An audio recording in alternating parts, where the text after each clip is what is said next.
Hi BookTube. Good morning, readers.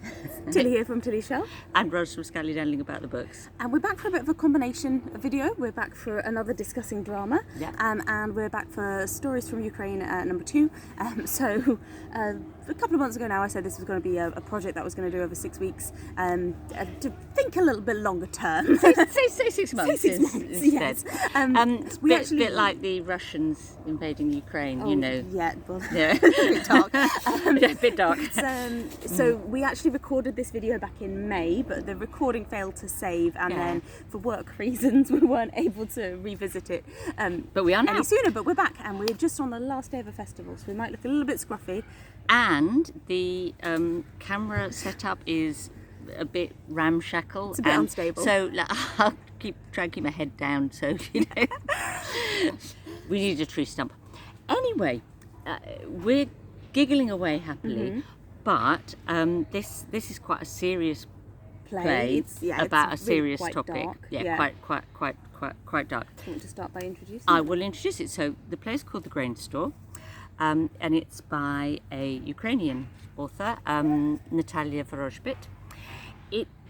She's a playwright, but more of a screenwriter actually in Ukraine. She was born in Kiev. She writes in both Russian and Ukrainian, but I mean I suspect she only writes in Ukrainian now. Yeah, potentially. I would guess, like a lot of Ukrainians. But you know, writing in Russian got you more a wider audience. Yeah. I'd imagine she maybe would use Russian where it's relevant in her work. But yeah. And there's an interesting background to this play because it was actually commissioned by the Royal Shakespeare Company in the UK as part of, they did like a little kind of like Russian season and commissioned some Russian Ukrainian play to go in their Russian which season. Was curiously, but you know, but this was back in like 2007 or 2009. I think they started this project. It was first performed by the Royal Shakespeare Company in English, translated by Sasha Dugdale at the Royal Shakespeare Company in London and Stratford. So that's the where the play comes out from. of. Yeah.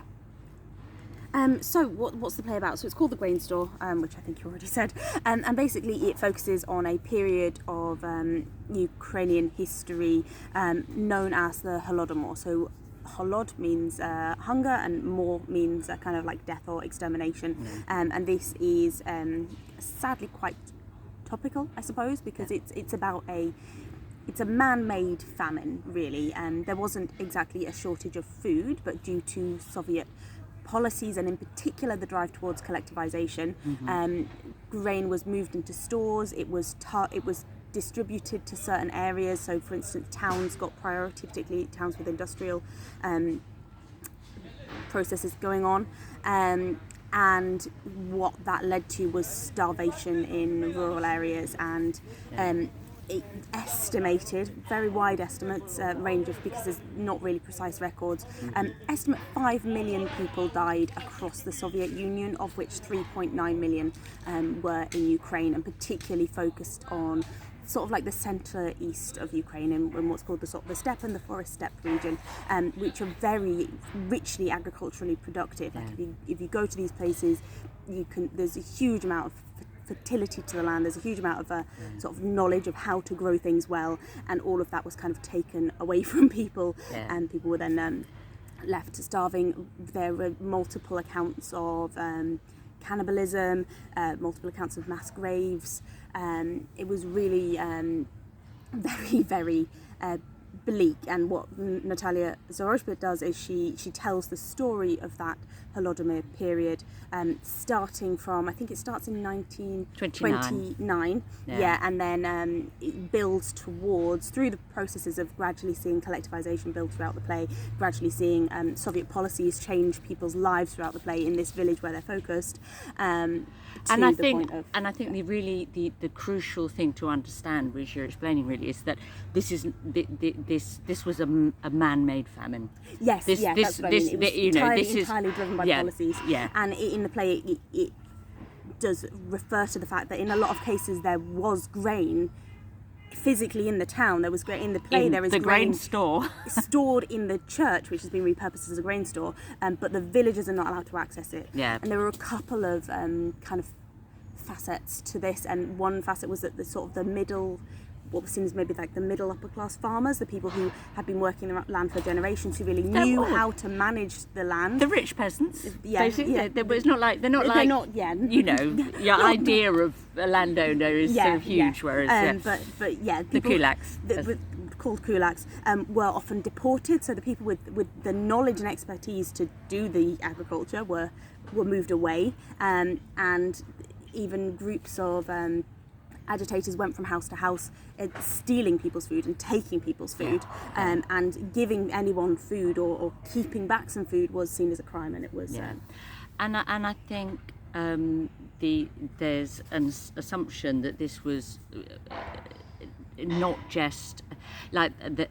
There was an element of disorganisation and error, but also that it was a deliberate way of, and Ukrainians now would say that it was a part of a Russification of that part of Ukraine. So that as part of what could be seen as a long-term project from back when Ukraine was part of was controlled by the Russian Empire. So we've got 400 years of history behind this. And it has been recognised by a lot of organisations and countries now as having been a genocide, because it was such an extreme impact on Ukraine compared to other parts of the Soviet Union. Although well, earlier this year I read the Silent Steppe, which is a memoir from Kazakhstan about the same period in Kazakhstan, where something quite similar happened, but that was, again, it was about collectivization and stopping migrant style pastoralism, nomadic pastoralism, but also about it was about political control and destroying Kazakh political and social structures, and enforcing a new ideology on those regions. So historical background really important in this play, and it's interesting to know that this had something that has it's something that continues to have personal resonance for many Ukrainians. 1932 was the peak, really. 1931 to 33, but 1932 was really the peak, and it's only just outside of it's still within living memory, really, but just beginning to shift outside of it. But it's still very much a personal family memory for a lot of people. So for Vorozhbit, the playwright, her grandfather was one of 11 siblings, and he was the only one to survive the famine. So it's her family history as well. Yeah. So history really big in the play. Yeah. Did he make a decent play? It's interesting. It's difficult. I think it's worth saying this is a very dark play. Everything we've talked about is what she's dealing with, and she doesn't hold back from that. I'd say we read one other one by her as well, which was Bad Roads, which was even darker. And I would say, if you're interested, Bad Roads was about the 2014 invasion, Russian invasion of Ukraine, and it is a film, and that is the film is available on YouTube. So I'll put a link below. Yeah, I'll put a link below. You will, because it's your channel. I'll try. We'll see. We'll see. So it's a dark play. But we decided to talk about The Grain Store. I think it would work better. So she's a screenwriter normally. I think this would work better on film than it does on stage, to me. I think, obviously I've not seen it, but I think it would be very, very hard to portray convincingly the time period that she's talking about. She has one of her main characters goes from being age 13, so being a child, to being a married young woman, to a young healthy child, starving married woman. I think it would be. I know it's what actors do, but I think it would be hard to convey the growth and the change towards starvation. Yes, I think there would be ways of doing that. With lighting, with makeup with costume. I in my head I pictured the beginning part of the play as being very vivid in colour. I was imagining lots of greens and reds, and then I imagined it almost moving to black and white. Yeah, like the colours gradually drain out. Yeah, and there are some scenes, when you do have like sort of piled up corpses and so on, and you can imagine how you would stage that. But challenging for the main actors to play someone from a healthy teenager to a Yeah, woman effectively decrepit. Yeah, You know. yeah. In a few years, yeah. Yeah, so I think it's worth saying it starts with the stage set for a feast. It starts also with an extended quote from Evenings on a Farm near Dikanka, which is a collection of short stories by Gogol, who is an author that we'll be talking about in the next one of these videos, which is set in a very similar part of Ukraine. It's sort of a Poltava Oblast. And yeah, you get that kind of the sense of plenty, and the sense of plenty that goes back through generations to sort of the Victorian era, where Gogol's writing about these farming celebrations and moments in the agricultural calendar, I suppose, where people have feasts and people can share things. There's a scene at Easter in the start of the play, and it portrays a village, a small community that has kind of, you know, class divisions and tensions, and there's a kind of little Romeo and Juliet type story going on of a sort of a slightly better off girl and her sort of less well off love interest, and you know the family joke, or maybe I'll let you marry her one day, you know. So they're closely interconnected. It's a close-knit community. They do support each other, they laugh at each other, they might tease, but they're not, or be cruel, but they're not. It's it's shown as a successful society, I suppose. Yes, and prospering.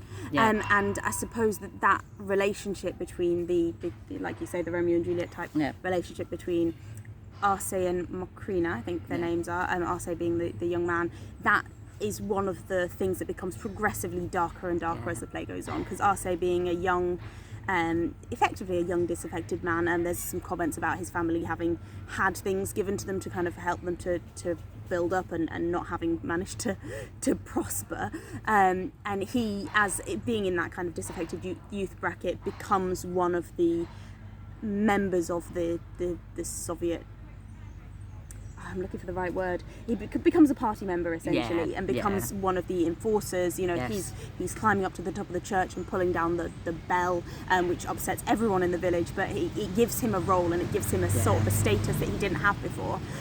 Meanwhile, his Mokrina was a young woman from a comparatively rural, well-to-do family, and sees that family, you know, go from plenty to have we already run out of pickled beetroot to starvation and suffering. And Arce becomes very manipulative and controlling, and uses his newfound power. And I suppose she's very good at showing how the bigger power dynamics play out on a personal level, and the personal cruelty that is enabled by the situation that people are put into. And she sort of confounds your expectations, I suppose, in that, you know, you think this is going to be a true love wins through difficult circumstances story, and it turns into actually true love shifts to cruel manipulation and sexual abuse in effect. So as part of the darkening of the play. Having said that, it's also played with a lot of comedy in it. Yeah, comedy, dark humour. In I'm not sure it always works, but I mean, I guess I was thinking about the fact that, you know, it's commissioned by the Royal Shakespeare Company, you know, and you think of how Shakespeare uses comedy in his tragedies to sort of you kind of, because you build up the mood, and then you need something to kind of like break the mood, change it, and then you can build up again. And at some points the most comical moments lead into almost the most terrifying moments. I'm thinking of is it Samson trying to break into the grain store, and he's trying to go through like a little tiny window into the church, and it's like, you know, he should be too fat to fit through the window, but because he's been starving for so long, he's lost a lot of weight. So he's going to fit through the window, but then he does get stuck, and then, you know, the guards are coming, you know, and so it's like that, you know, it's almost slapstick trying to pull someone, you know. But yes, as I say, then it leads into a moment of tragedy. So there's these, in a way, I thought one of the difficult but yet good things about the play were the shifts of mood, and she, as a dramatist should, she uses the form of the play to convey some of her sort of messages. You know what I mean? So the play becomes quite fragmented. Yes. As society and relationships deteriorate, and we sort of shift from one scene to another, and I suppose the different elements she puts in it. There's a little bit of folk tale in there. Yeah, and particularly at the beginning, there's a lot of kind of folk singing, and that's used to kind of set a tone for the play, I suppose, and to kind of give a bit of a pointer of what Ukrainian culture was like at that time leading into the famine. And the famine was, as we've mentioned, a big tool for destroying that culture and suppressing that culture. And during the period of the Holodomor, it fitted together with authors being killed, travelling poets called Kobzar, who used to go from town to town telling people history and stories and news from different villages. They were gathered together and killed in 1932, I believe. So the point of those folk songs at the beginning, and the point of that, the scenes of everyone getting together and sharing something, it's about showing this is what the culture was like, and this is kind of what it became when we get these kind of like false performances later on. Yeah, and one of the most effective things about the play, as a play, I thought, was the use of the play with play within the play structure.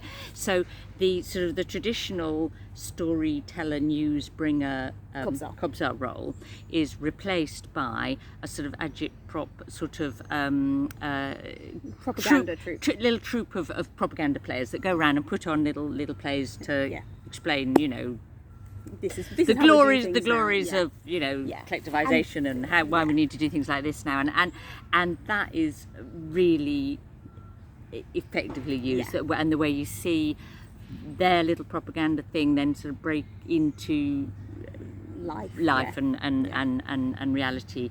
And it's quite funny at the start. They're putting on this play, and you can see the villagers are kind of laughing at it and saying, travelling players, they're trying to get rid of God now. Like, what are they doing? What do they think they can do with this? And like seeing it more as like an amusement, and then over time, the agitators become a part of enforcing the suffering that they're going through. So it goes from being something jolly to something deeply scary.